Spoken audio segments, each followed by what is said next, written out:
So obstructive sleep apnea is a very common disorder involving repetitive upper airway collapse. And the standard treatment for sleep apnea is continuous positive airway pressure, or CPAP. CPAP, however, is associated with difficulties in tolerating the device and the pressure, and is associated therefore with compliance that's somewhat suboptimal.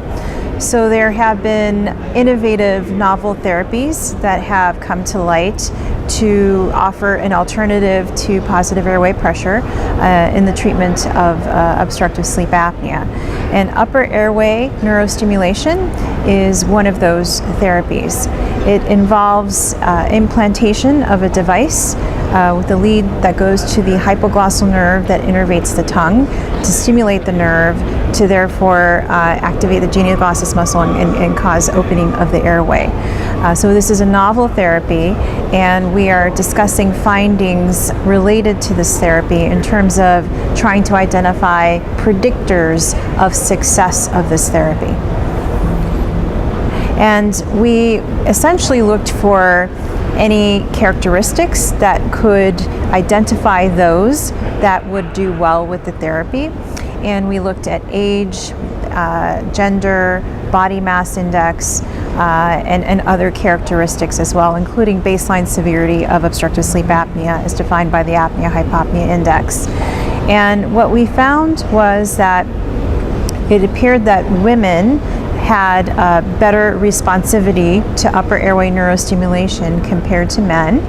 We also found that those, which is a novel finding, and we also identified that those who are with a lower body mass index tended to do better as well. And this is something that had already been recognized, and the original pivotal clinical trial even targeted those with a body mass index of less than 32 kilograms per meter squared.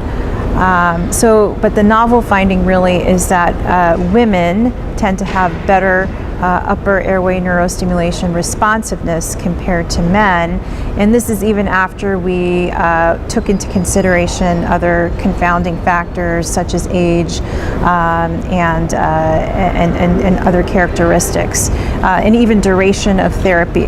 And we defined the responsivity based upon the extent of improvement in the apnea-hypopnea index, which is the traditional measure of the severity of obstructive sleep apnea, and then found that women did better.